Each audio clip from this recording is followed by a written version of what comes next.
మధురము మీ సచ్చరితము మధురము మీ పుణ్యనామ మరయన్ పలుకుల్ మధురము గానము మధురము మధురము భవదీయమెల్ల మధుర స్వరూప. With love and gratitude, I offer myself at the divine lotus feet of our dearest, loving and omnipresent Lord, Bhagawan Sri Sathya Sai Baba, who is the embodiment of sweetness. Lord, your name is sweet, your story is sweet, your talk is sweet, your song is sweet, your smile is sweet, your gait is sweet. Lord, everything about you is sweetness. You are the embodiment of sweetness. This particular Telugu poem was composed by my father, so in memory of Swami, so showing how Swami is the embodiment of sweetness. Dear brothers and sisters, loving Sai Ram to all of you on this special day. Sai Ram. So we have seen the beautiful program by the SSC children. It is so touching. I was very much touched, and Swami will be always happy when he sees the young children and the youth participating in the divine mission. And the SSC children, first they depicted the 5 Ds with the beautiful anecdote and little stories. Really, I congratulate the SSC teachers and the students for the beautiful performance. And also the second group of SSC teachers, in a brief way, they showed what a Sathya Sai Center stands for. Center for sharing Swami's love and Swami's message. That's all the main purpose, so that we realize the innate divinity. As we said, this is a very special day. We gathered here to express our love and gratitude to Bhagawan, who continues to bless us with his grace and love. Let us always remember, he never left us. This is the day he left his physical body, and many times in his discourses he said, I am not just this physical body. So we never should forget that. And this day, mysterious, why God chose 24th of 2011, which was the Easter day, even Shirdi Baba chose to leave his body on October 15th, 1918, which happened to be the Vijayadashmi day, and also is the time of month of Ramzan. And here, Swami chose to leave the body on the Easter Sunday. And this is very unique. I didn't know till I went to Russia. I was there in Russia a couple of years ago in St. Petersburg.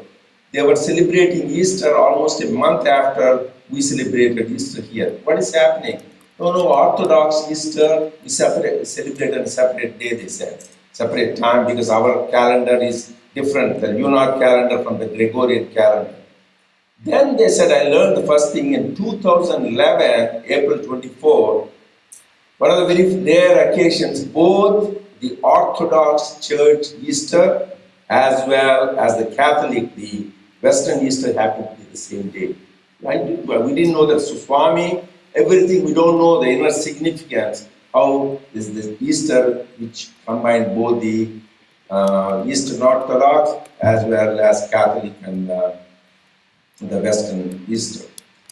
And this is the day, as Brother Rohan was telling, many of us have grieved for the loss of the beautiful divine physical form. But let me assure you now, during the last year travel, I am finding more and more of how people still feel Swami's presence and love. As the young girl was telling, here he is with us. Let us make a special effort to say and feel that his presence and his love with us. It's very important. So we need to, he is with us, but we should open our heart to feel his love and feel his presence. Because as Rohan was telling, sometimes we don't know how lucky and blessed and fortunate we are to be the contemporaries of this great avatar, the triune avatar, the Shirdi Sai, Bhakti Sai, and Prema Sai avatar. We take it granted. Swami, in a beautiful Telugu words, he was telling, I don't want to bombard with Telugu, that easily, because he's available, you take it very easy. So people have to do thousands of years of austerity and tapas, like you have read in Bhagavata, like Dhruva, Pralanda, to get a glimpse of the Lord. Here we saw him, touched him, and had the darshan. I remember this, one of the biographers, Professor Kasturi, you know him. He's a great biographer, a great historian, and he was a very beautiful way, humorous way present Swami's story. So he went with Swami to Benares, and when he was in Benares, suddenly he had a desire to have a mantra from Swami. Now everybody wants a shortcut. You want a mantra, and you get by repeating, which is mantra is powerful. So he wanted to see God. So on that day, he took a vow to fast from the morning till he gets a mantra from Swami. So he was fasting, and Swami called him for lunch. So they were all sitting together, and then he was not eating. Swami said, "Why you are not eating?" "Swami, I took a vow, I fast." "Why do you want to fast?" "Because I want to have a mantra from you, Swami." Swami said, "Why do you want to have a mantra?" "Swami, I want to be close to God." Swami said, "How close you want to be? You are next to touching with me." So we just take it granted. So he is with us because he is there, we didn't realize the divinity. And same thing, I was there many years ago in Prashanti. And you know, Swami, once in a while, he has a big, like a go down, all these various pin to plane, you can say, everything is there in his go down saris, everything people bring and goes on giving. So one time he was having his antique room, the interview room. That time Swami used to be in the main temple. They were cleaning up. So he told Swami to clean up, and the boys, you know, enthusiastic being in Swami's house, in his room, cleaning up everything. And then they were cleaning, there was this tiger skin was there. So I told that boy, "Hey, take it and go to Himalayas, do tapas." That boy said, "Yes, Swami, I'll go to." And Swami said, "Why do you want to go to Himalayas?" "Swami, to see God." "You are seeing God here right now, and you want to go to Himalayas." That's why we don't understand the profundity that the Supreme Lord is walking with us, blessing us. So let us cherish this wonderful treasure. Swami himself has said, this is Sarva Devata Swarupa. He is the embodiment of all divine forms. So you might have read last, I don't want to again repeat that. He has given vision of Rama, Krishna, Buddha, Christ, and everything. But in my last year during my travels, I was in Brazil. One of the young men was telling how Swami gave him the vision of Radha Krishna. So this boy was a devotee of Radha Krishna. He was a Brazilian. He went to Prashanti. When he saw Swami, instead of Swami, he saw as Radha and Krishna. By the way, youth, I forgot to mention that you did a beautiful devotional singing, very inspiring. I'm happy to do the youth are taking over the leadership role in running these various events. It's wonderful to see, and I hope a lot of you come for that youth festival in July, which we are going to have. I said the conference of the youth, by the youth, for the youth. Because coming back to the Sarva Devata Swarupa, so this lady, Shidima, there was a lady who used to live in Prashanti, and she saw Swami when he was in the Shidi form. And then subsequently he realized it's the same Swami come again as Sathya Sai Baba. So she used to live in Prashanti Nilayam. Swami used to call her Kadda Bottu. That means she used to have a big bottu on the forehead. And some of you might have seen her. Actually, I met her as a family because she was so dear to Swami. She was very good in writing poems, Telugu poems. So in one of the poems, she wrote Sarva Devata Swarupa Sai. That means Swami, who is the embodiment of all divine principles. Next day, she didn't complete that. Next day, she came to look at the poem that was changed to Sarva Devata Atita Swarupa. That means God who is beyond all divinities or divine principles. That means Supreme Parabrahman, as we are talking about. Coming to the Supreme Parabrahman, that is the attributeless, formless, and nameless reality. So there was a great sage, saint by name Swami Abhedananda. He was the disciple of Bhagawan Ramana Maharshi. So after Bhagawan Ramana Maharshi left, so he felt incomplete. He felt he didn't reach his goal. So he came across this book, Satyam Shivam Sundaram, biography of Swami written by Professor Kasturi. So he was very touched. Oh, here is the great avatar walking on the earth. Why am I wasting my time? Let me go to Tirupati. He went to Puttaparthi, and there Swami in his infinite love called this monk for an interview. Swami blessed him profusely and he was blissed out. When he came out, as usual, we are all curious what happened inside. So Professor Kasturi, even though he was very close to Swami, asked, Swami, what happened exactly inside? He described, I had the most blissful experience of my life. Then he said, you wrote Swami is an avatar. I don't agree with that, he said. He said, why, what is the problem? He said, he is not just an avatar, he is Supreme Parabrahman, who is the source of all avatars. That is the experience I had. So that he is not just an avatar, but he is the source of all avatars. So his name is Abhedananda. He was so touched, he told Swami, Swami, I want to change my name to Sai Ishwarananda. Because of Swami, he experienced the bliss. Swami says, what is your name? Abhedananda. What does Abhedananda means? I don't see any difference. So you should not see any difference between Ramana Maharshi, me, or anybody else. These are all the same divinity pervades. That's what Swami sent the message to. And then, as I said, we take it granted. So this is about 15 to 18 years ago. I was sitting in the Purnachandra auditorium. There was some function going to be started. Swami sent a message to one of the professors, Professor Sinai, tell Narendra to come. So I went to Swami's quarters, Swami's house. He was moved from the Mandir to the Purnachandra before he went to Yajur Mandir. He was living there.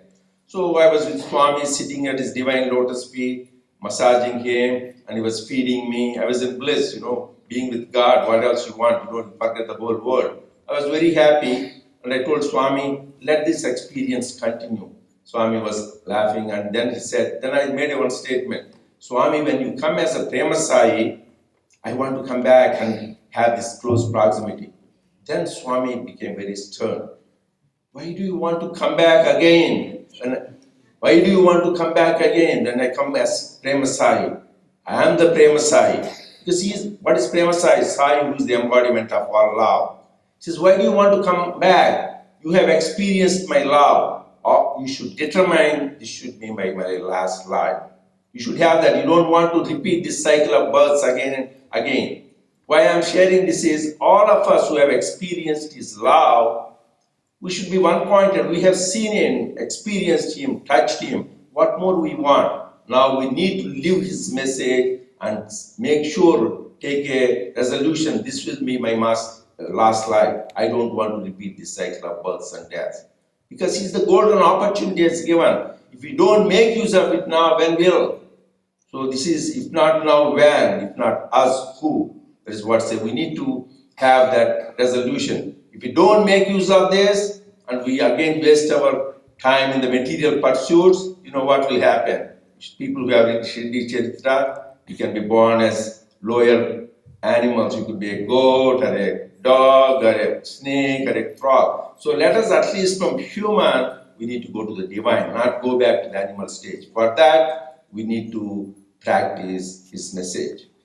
So we are all touched by his divine love. That is why we are attracted. That is what I tell people in Prashant Nilayam. Swami's love attracted devotees to come.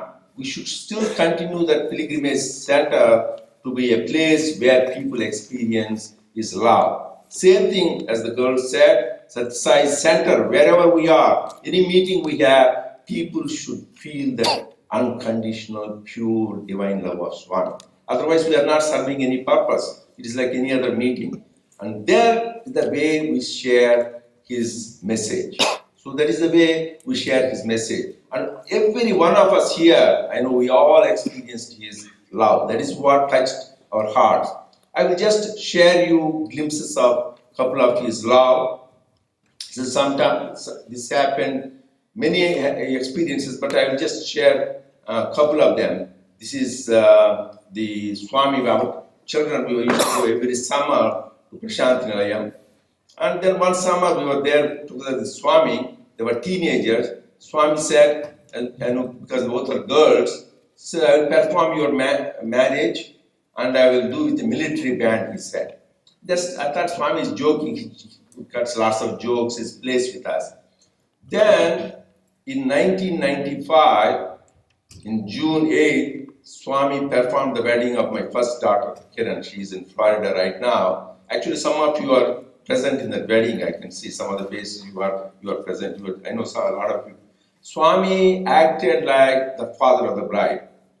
So he guided everything from the wedding card. So I used to go there so often, every few days, and one time I took the wedding card. It was printed, Swami wanted, no, my name, his name, it should be in red, bride's name should be red, and bridegroom's red. All the others should be in blue color. So that every little detail he took care. And when he arranged the wedding ceremony, then I asked Swami, the wedding is June 8th. When should I come? Because it was conducted in Vrindavan. Come on June 9th. Then I said, yes, Swami. I'm serious because I said implicitly follow divine command. I said, yes, Swami. No, I'm just joking. Don't come on June 9th. Come on June 6th. So I went there on June 6th, just 2-3 days prior to the wedding. And the people who were making the arrangements in Vrindavan, rightful, they said, oh, this chief guest is coming now. So I am supposed to do the work. They all have to do the work under the direction of Swami. I couldn't tell. Swami is the one who told me to come just a couple of days before. So Swami made my life easy. He took care of the flower arrangement, the menu, and every little detail. Yeah, it shows how Swami's love is. So I was so much called Swami. Swami used to look at the menu, used to take me in the ride and about the arrangements. Every day we used to talk about it. So I was so much involved, I forgot the guests, the bridegroom party, and they were not into Swami much. Then one day Swami said, it's all your focus is Swami. You don't even know how to take care of the guests. Better you look at where they are, whether their food is being taken care of. Swami is taking care, but he was teaching me when you have guests, you better take care of them as God. So that night itself, I ran to the place where the bridegroom party was staying and taking care all their requirements. And then when the wedding time came, it was beautiful. Swami sat there making sure every little detail of the wedding being taken care of. And after the wedding is over, we were ready to leave. Then Swami suddenly we hear this military band. That shows we forgot all about the military band, but Swami never forgets about what he said. That is the beauty. Whatever word he gives, he keeps it up. He said, I never disappoint my devotees. I will do what. We need to have the trust. Sometimes we get restless and we forget. Actually, one of our friends, she was Haima's classmate, their family were very devoted to Swami. But Swami, they went to Swami. Swami said, your daughter's marriage will be done in December. So they were all ready with the jewelry, everything, because they are wealthy families, they were ready with everything. But when it didn't happen, there was no bridegroom. Next December, nothing. Then they were disappointed, there is something wrong. Then they lost interest in Swami. Anyway, finally they came back. It took 18 years later, the marriage happened, but happened in December. But you need to have patience. Swami's words are true. But if you think restlessness happens in December, you will be disappointed. So Swami's every word is true. That's why when people worry what will happen, Swami's institutions, what will happen, he assured his institutions will be there for thousands of years. We should have that faith. We need to do our work and he will take care of the rest. We don't need to be worried about and panic about it. So this is the love Swami has for us. So I can go on telling about how Swami showered his love. But you may say, okay, Swami showered his love when he was there with you.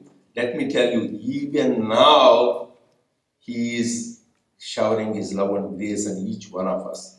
Last year, as I said, I went to 14 countries, visiting various places for the pre-world conference. Just I will say a couple of instances. I was there in Dominican Republic, in Santo Domingo. So we had a beautiful conference. Many people were there. They had a big public meeting, almost 700 to 800 people were there from different faiths, great officials and all that. Then after the conference, we had a nice dinner. So beautiful dinner, Spanish dinner, and then after the dinner, they didn't have any dessert.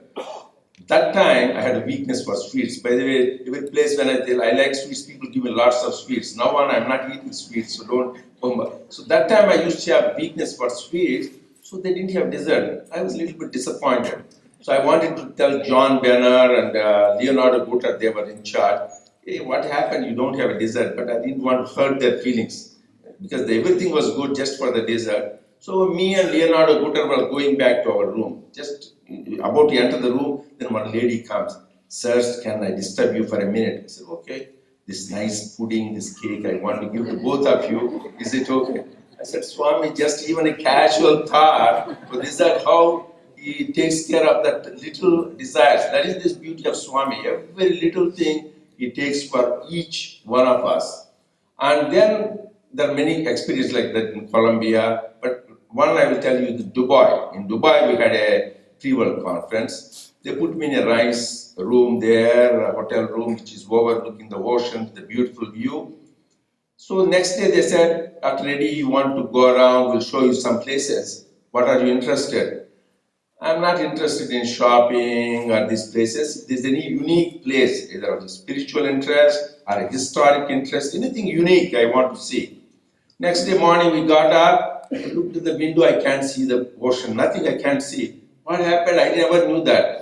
They had a big sandstorm, which doesn't happen usually, maybe 30, 40 years, huge sandstorm, sand all over everywhere. You can't drive, you can't see. Then one person was joking, then I realized that is true. You wanted to see something unique. You probably saw snowstorm, you saw other storm. Sandstorm, you would not have seen, I won't see. I won't see. So sandstorm, Swami made me see. Even passing comment, we should be careful what we say. So I had a big sandstorm, and they said they had to delay the flights for devotees to come and all that. So Swami, everything, he's our eternal companion, takes care of every little detail. Even now, I want to call a consultant in my practice. Suddenly he calls me or I see him in the parking lot. So a lot of us, and I have heard from some of the devotees in Europe, they wanted some marriage alliance or something for the children, and somebody whom they want, suddenly they call sir. So how Swami is taking care of every little detail. As I say, he is our eternal companion. So he was with us, he is with us, he will be with us forever. We should never, never forget that. He continues to shower his grace and blessings on us. Then what can we do in return? Because like your children, you give them education, give them what you want. Just express love and gratitude. Swami, what all he wants is, many times said, just show your love and gratitude. And that's why love is the one, Swami says, we can ask from him, give back to him. That's why it says, God is love, live in love. Start the day with love, you know the rest of it. Spend the day with love, end the day with love. This is the way to God. So this is the love, we need to give it back to him. But how to nurture this love? I can want to share with you some of the things, the way personal experiences we have. One is, we need to develop a relationship with God. Usually people say like in the Psalm, Father, thou art in heaven, hallowed be thy name. Yes, he is in heaven, but he is on the earth too. He is with us. We should feel he is above us, below us, beside us, in front of us, behind us. We should try to remember he is with us always. He is eternal. He is not somewhere far. He is nearer to us than our own breath. For that, you need to develop a relationship. Either he is our father, mother, brother, friend, or teacher, or God. Some relationship you should develop. Then you can relate to him. That is the best way we can intensify our love for God. Like my wife, Haima, Sai Ma, she calls Mother Sai. So I feel him like my teacher and my father. Some people feel like more like a friend. So whatever relationship we have, we need to develop the relation. I remember one time, this is Mrs. Subbulakshmi. Some of you might have heard her name. A great singer. She got the Bharata Ratna Award. So she was there in Guru Purnima, and Swami told her to give a talk. She gives great concerts. She's a wonderful musician, so that's why she got the highest award, Bharata Ratna. And then Swami told her to come and speak, and she said, no, Swami. But Swami insisted, come and speak. So the divine command, she comes, and then even then tells, we were there next to him. Swami, I can't speak, I can sing. You want me to sing? No, you speak. Then she goes to the mic, she says, Sai Ram, Swami in Tamil, she says, you are my mother, you are my father, you are my brother, you are my friend, you are my everything. Jai Sai Ram. And Swami clapped and said, this is the best speech I have heard. Because it has come from the heart, and really she felt Swami is all that. So main thing is, we should come and we should develop that intimate relationship with God. That He is our very own. He is not somebody far off. He is part of our family. He is with us as our good friend. That's what we should have the feeling. Second thing, what I found is to count our blessings. Whenever we are down, because life is a lot of ups and downs. Count our blessings, as those children was telling about the boy becoming you're a multi-millionaire. Though you think you are poor, you are health, you have a body, you have eyes working, ears working. Count your blessing, health, your wealth, your family, your friends. All these things we take it granted. When I travel around the world, I see some people don't have a bare meal. They don't have enough water to drink. I can tell how blessed we are just to have these basic needs. So many millions around the world don't have it. We take it granted. So we should count our blessings and thank the Lord. Lord, you have given me a day to live, which is good health, and there's a comfortable place to live, and the family, and all that. I can remember how, even for me, the other day, as a family exercise, we thought, let us do exercise. What are the blessings we got from God? So just we went on making this. Each one of us made one. I made almost 3 to 4 pages. So we go on counting. Everything is blessing. I remember in New York, that's where I had my training. It is a very cold place, and I was just started practice. One time in the winter, the snow becomes what they call sleet, like almost like a glass. So I was driving. I want to brake. I didn't know it was turning this way, that way. There's a huge valley. I thought that's the last day. I will mention God and go wherever you want. So I thought that's the last day. And then I determined, Swami, please, and provide me a place where I can go where I'm more safe. And also those places in New York, I used to spend 2 hours going to work. You know how the traffic and the subway. I want to go to a place where I don't have to drive much. Whenever you go for different places for practice, I used to ask them. I went to Georgia, Florida, Texas, all the places. How long does it take from home to work? They used to think I'm weird. How many patients you say, how much money you make, what kind. Instead of that, I was asking how much time, because I was wasting 3 hours a day. Now, Swami put me here, nice Southern California, and I don't even enter a freeway. I can even walk to my office. So 5 minutes I go from my home to the office, and the hospital connected from my office to the hospital by a bridge, just walk across. So how Swami takes these things. Unless you feel Swami's presence, you don't count your blessings. You think, it is a hospital. You don't think. But when you think about Swami, my God, how he's taking care of even every little thing, where we stay, what kind of place we practice. So every one of us, it's not, I'm giving an example, each one of you should write down what the blessings Swami has given. Another thing to improve this love I found is reliving the experiences with Swami. A lot of us have gone to Prashanti Nilayam and had his darshan, Swami taking the letters, looking in our eyes, calling for an interview, blessing. There are many, many experiences. This itself is a great spiritual practice. I can remember, I want to talk about the interview, but one cute incident. One time we were with Swami in the interview, and I cooked some payas, this milk pudding. So to offer to Swami, Swami took it and took a spoon and then took near my mouth and then took back and put in his own mouth. So I was a little bit taken. Swami said, if I just put in your mouth, you won't remember. Because I did this, he's right. So because I did this, you will not forget. So how this little divine romance, how he does this little act, so that another time I was sitting in lotus feet. He goes into my pocket. In my pocket and removes things like this. And then he sees all the pictures. Why so many pictures of Swami, these are all your pictures. Fortunately, they were all his pictures. And nothing else was there. I didn't even have family photo. Then, why so many pictures? I said, Swami, people when they want, I give them pictures. Actually, at that time, I was coming from Los Angeles to Puttaparthi, and there I flew Lufthansa Airlines. So the lady who was there at the counter, she said, "Where are you going?" I said, "Puttaparthi." Oh, she looks like she heard of Swami. Oh, Sai Baba, yes. Then I gave her a card. So I gave this card to this Lufthansa air hostess. Ah, you are doing for the air hostess now.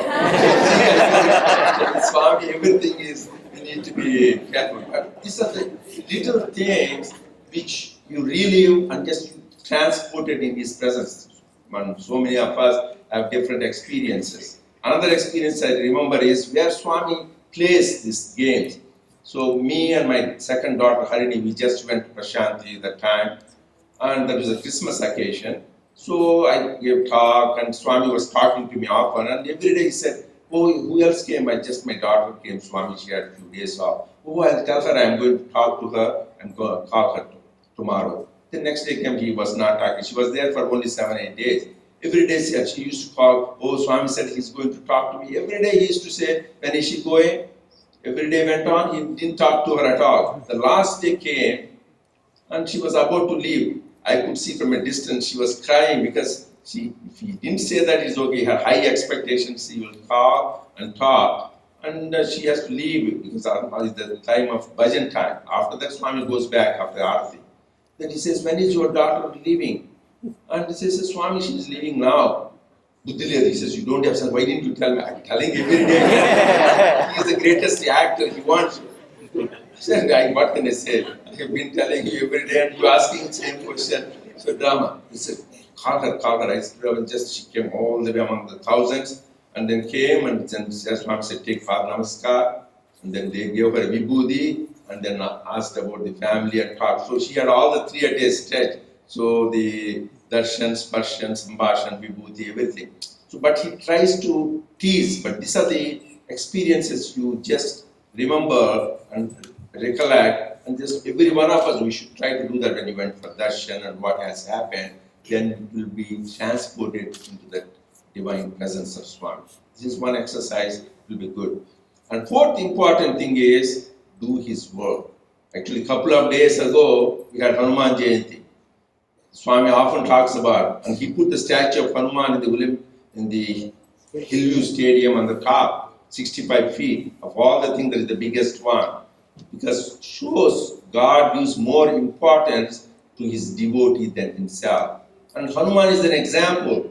And Swami often tells, so this example, why Vibhishana tells, I always say, Rama, Rama, Rama. I'm not that close to Lord Rama, but you are so close to Lord Rama. What is the secret? He says, you are repeating his name, but not doing his work. If you want to be close to God, not only to repeat the name, that is really a wonderful sadhana, repeating the name and contemplating on the form, but doing his work is very, very important. Because that is the opportunity Swami has given us. We are blessed and fortunate to be able to take part in the divine mission. As Jesus said, many are called, few are chosen. So we are all chosen to be part of his divine mission. So we need to make best use of every little opportunity to be able to serve him. How do you serve him? Swami says you don't need to massage his feet. And serving his creation is serving him. That is why Hanuman examples we need to follow, be part of the divine mission. I can share how when we do his work, he not only takes care of us, he takes care of our family, our business, our career, everything. So I can tell a little interesting episode which happened in Kodaikanal. 1994, we were lucky, me and my wife, Swami invited us to be his guests. So we were with him in the house, we used to have breakfast with him, lunch, dinner with him, at good time, and we used to even took us the picnic. One day he took us for a picnic. So there we eat with him and play cymbals, and he has jokes with us. It is beautiful to be the head of head of household. He plays and entertains us.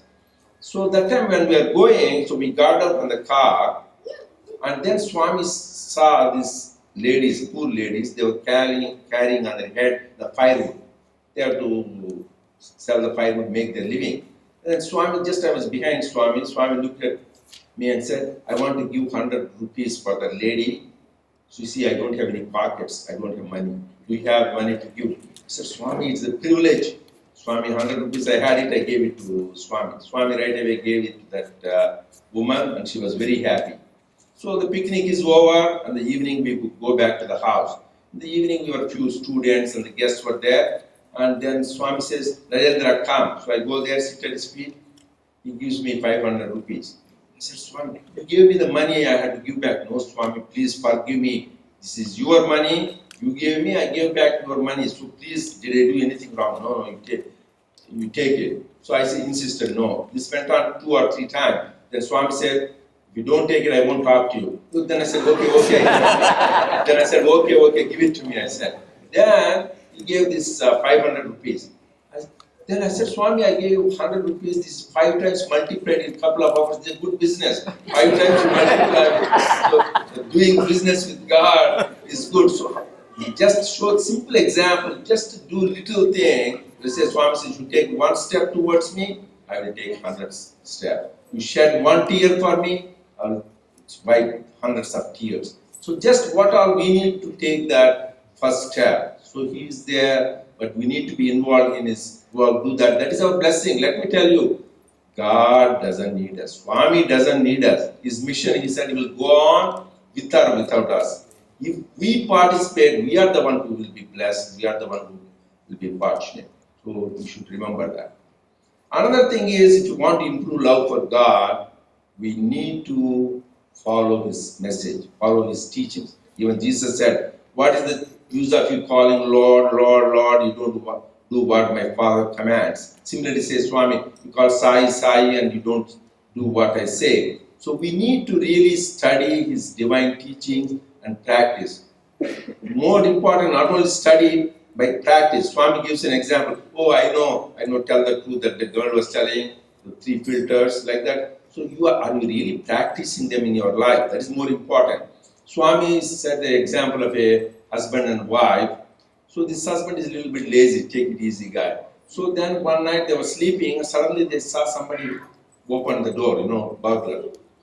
Looks like somebody opened the door. He turned back, said, yeah, I know. Then they come in and they went to it looks like they entered some room. Then they turned back, I know. Looks like they're opening our iron box where they put the treasure, their jewelry and money. He says, looks like they're opening. Yeah, I know. Then again they said, looks like they took the jewelry and packing and look like they're running away. He says, I know. Then she got mad. You say, I know. What are you doing about it? So similarly, Swami said, I know. We know all the teachings. But what are we doing to practice? It's very important. We need to practice his teachings in our daily life. That is the only way for our redemption. Because Swami said, we take everything so serious and get caught away in this web of various dramas which go on in the world right now, many places in the organization, outside. But we need to be a witness. Swami says, life is a dream, realize it. So I want to share one story what Swami said about King Janaka. King Janaka is considered like a Raja Yogi. He's a great man. Even though he was a king, he was the most detached and man with the greatest knowledge. So this King Janaka, one time he was sleeping and suddenly in the dream, he had a dream that he was in a forest, he lost his way, and when he lost his way, then he was hungry and he was thirsty, and then suddenly he found some food. When he was about to eat that food, these robbers stole even that away. So he was in pain and suffering, he was screaming and he woke up. And where was he? He was in the palace, lying in his comfortable bed with all the servants around, beautiful food and all that. Then he said, is this real or that real? Because he's a great jnani. Is this real or that real? He went on saying that. Then his wives and servants, everybody went cuckoo. What happened to the king? He was so great man yesterday, there's something happened to him. So they called the physician, they called other saints, everybody said, check up. Nobody can find the problem. He goes on saying, is this real or that real? Then the great sage Ashtavakra, the king, the sage Ashtavakra, the name Ashtavakra means he has 8 curves. Because when his father was chanting Vedas in the mother's womb, Every time his father chants the Vedas wrong, he used to take a curve. He was, oh my God, my father is chanting wrong. So he has become so many curves he got by the time he was born. So he was such a wise man. So this man came to the king Janaka, but he's such a great sage. He knows past, present. King, that is also unreal. This is also unreal, he said. Then the king came back to normalcy. Swami says, we dream. One time I was sitting with him in Vrindavan and said, Narendra, what you dream in the night is a night dream. When you wake up, it's gone. So you might have lost money, you might have disease, suffering. But once the minute you wake up, all that is gone. You may be king, when you wake up, you are not a king. Or you may be in big suffering, when you wake up, nothing is there. So once the minute you wake up, night dream is gone. But this, what you daily go through, is also a dream.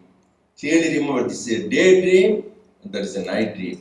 But we need to wake up from the daydream, like the great sages like Nisargadatta Maharaj, Ramana Maharshi, they wake up from this daydream. Everything is a dream.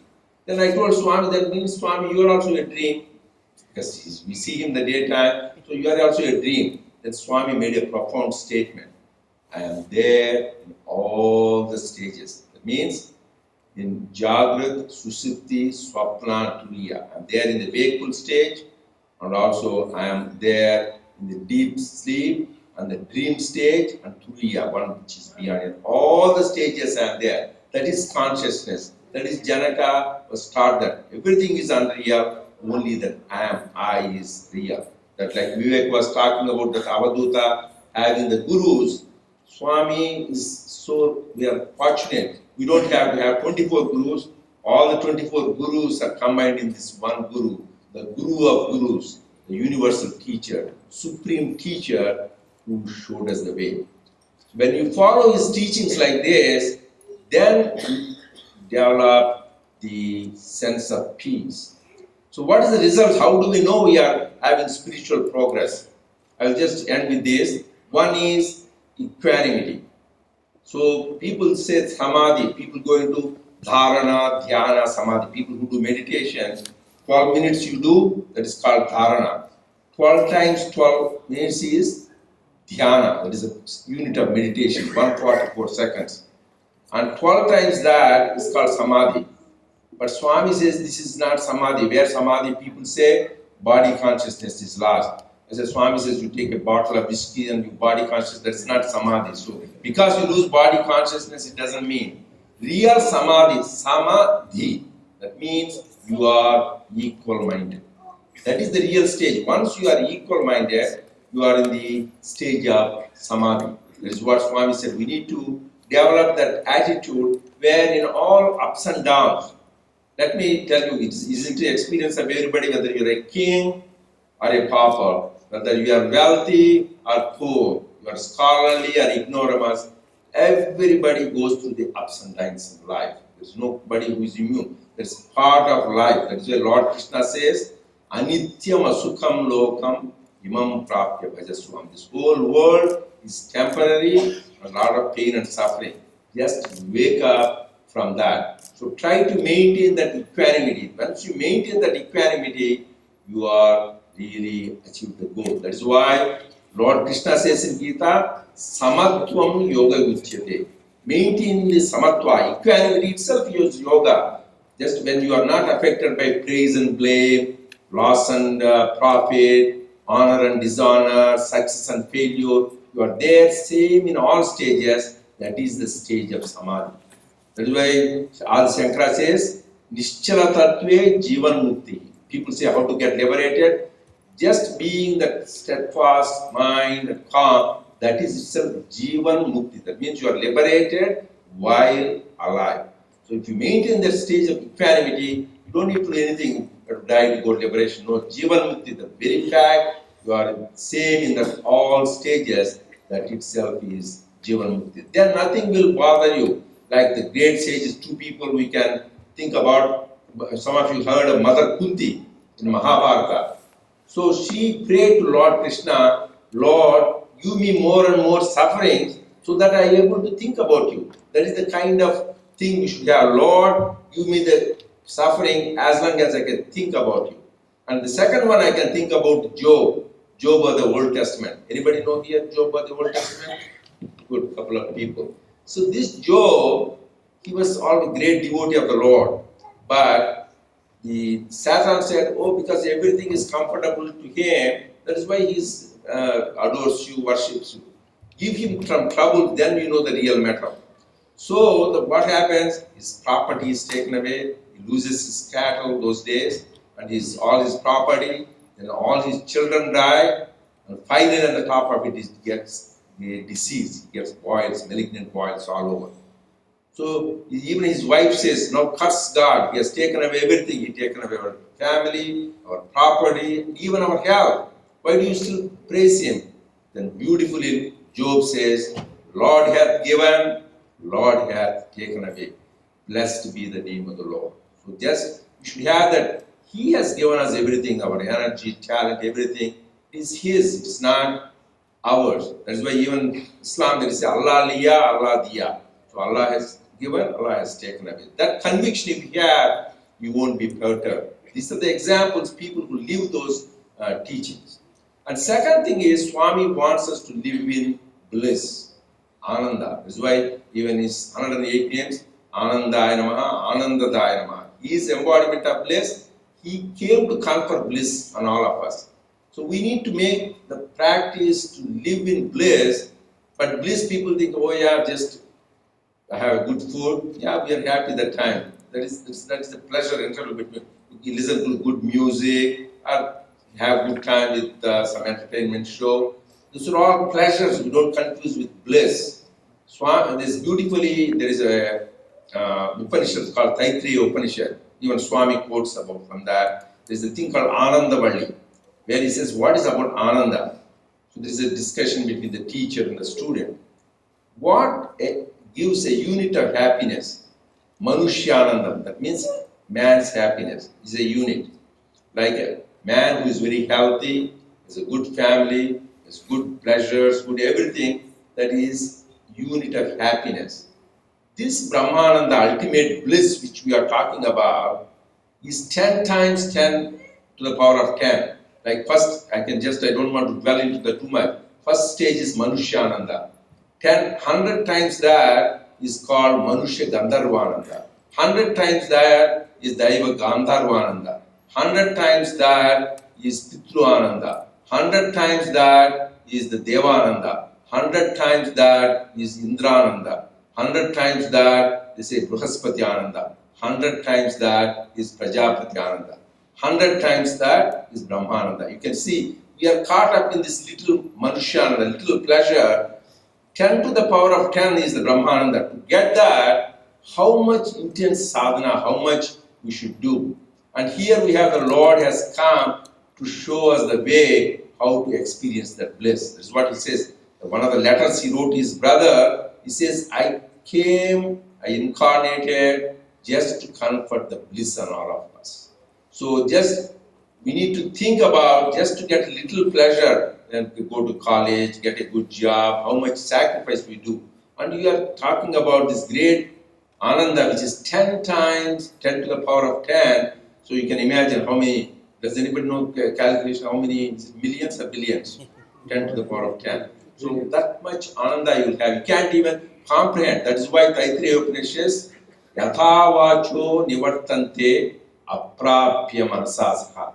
This particular bliss neither can be comprehended by the mind nor expressed in speech. It is something to be experienced. That's why one of my friends used to say, one day Swami was doing something mischievous. He likes to play game. Swami, I can't understand you. Swami said, you cannot understand me. You will never try. Don't try to understand me.